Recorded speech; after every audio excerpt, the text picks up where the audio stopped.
hold in my fingers here a coin. Looking closely at it, and I'll hold it up close for you to see, it is an American $2,000 coin. On one side is a lady with a papoose, a baby behind her, Sacagawea. On the opposite side is an eagle. I don't know if you can see that or not. Which side is the right side? Which side is the one that rightly describes this particular coin?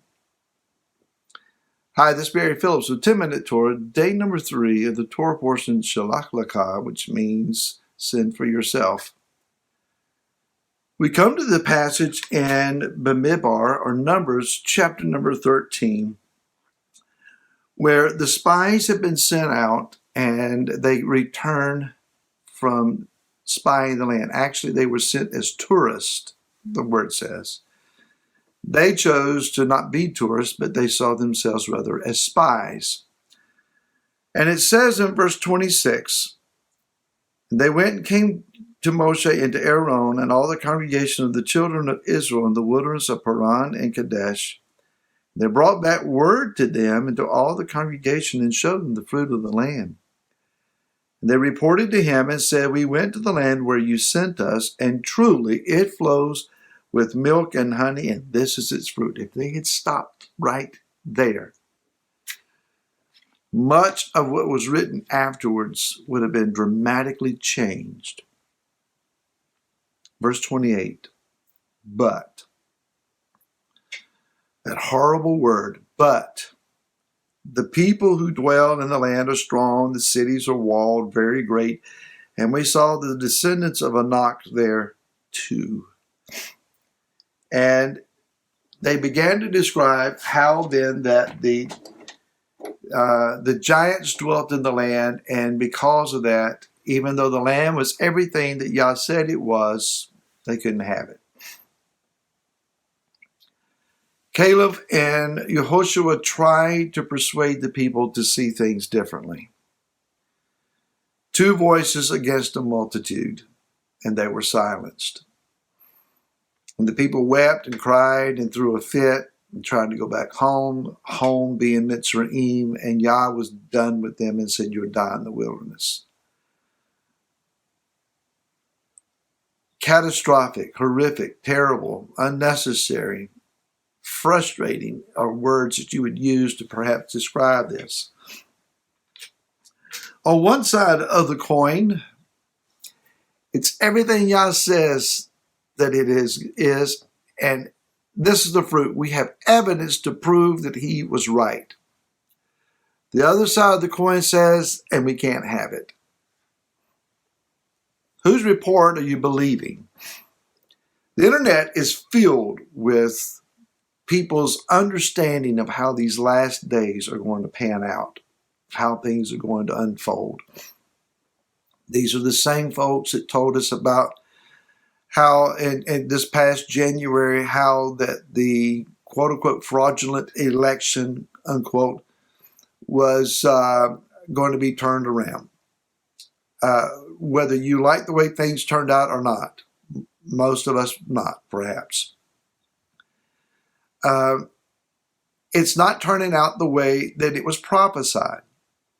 One prophet after the other said, that the former president's going to be right back in office and it's going to be miraculously turned around. Well, how is that working out? And now they're adjusting their prophecies. Well, it's with the next election. People are prophesying about things that they don't know. And when you prophesy something other and it doesn't come to pass, Yah says, realize I didn't send them. And they are prophesying, but they're not prophesying for me. They're speaking out of their own heart and out of their own imagination. So who's right? How's this thing going to turn out? It depends on which side of the coin you happen to be looking at. Yeshua spent 40 days in Luke chapter 4 in the wilderness, not so much wrestling with Hasatan, but with the cravings and the desires of his own flesh. Yeshua was tempted in every way that we are, yet he was without sin. That means that he had to have had the same battle going on inside of him that you and I have had for most of our lives, and that is choosing between what is righteous and what is evil. We have an inclination to do righteous. We have an inclination to do evil. Which side of the coin wins? Which one identifies us? The one that we look to, the one that we choose.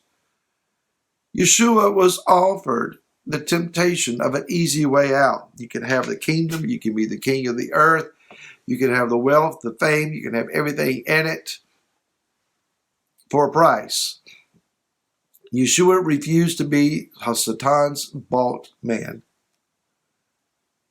He could have established a kingdom. He could have been popular. He could have ruled the world without pain, without endurance, without the tree, without the grave, without the necessity of the resurrection. At least that's what was promised. But he also said later on, Hasatan is a liar. And when he speaks the lie, he speaks of himself. He's a liar. Everything Hasatan promised was a gimmick, a fraud, illegitimate. Everything your evil inclination promises you is fraudulent. It's a lie. It's deceptive. The rabbis teach us about the man that holds out his fist to a fellow and says, guess what I've got? And immediately we're looking at the fist and we're intrigued. He said, I got something and you need to guess what it is. And then they run from us. We chase them and catch them and pry their hand open and realize there's nothing there. Your own evil inclination does the same thing. Promises you that you are missing something you don't have, something you need, something you desire is enclosed behind door number 1. And you do everything you can to chase it down, grab it, and when you open it up, there's nothing there. It's an illusion. The promise made is not a promise kept because there's nothing to keep. Yeshua said in Matthew chapter 24, let me read this to you. Beginning with verse 21, for then there shall be great distress, such as not been since the beginning of the world until this time, no, nor ever shall be. And if those days were not shortened, no flesh would be saved. The last days, he says, is going to be a horrible time. Oh, well, we'll barely survive. Most of us won't. We're all going to die. Build a bunker. Save all the food that you can for the end of the world. That's not all that he said. He said, if those days were not shortened, no flesh would be saved. But, there's that same word again, but, for the sake of the chosen ones, those days shall be shortened. The length of time that is calling for our endurance, perseverance, and overcoming by the mercy of Yah, by the love and compassion of Yeshua, will be shortened. The rabbis teach about the redemption. They're looking for the coming of Messiah. They're looking for the redemption. They're looking for the kingdom to come to the earth. They're looking for Messiah to reign. And he says in the last verse of Isaiah 60, verse 22, he said, I, Yahweh, shall hasten it in its time. And they use that verse to say that Yah looks to hasten the redemption. So is it going to be all bad? Or are we going to escape some of this, the days be shortened, and we survive and overcome and persevere and see the kingdom come? How is it going to be? Which side of the coin are you going to look at? We prepare for everything that we may be called to endure.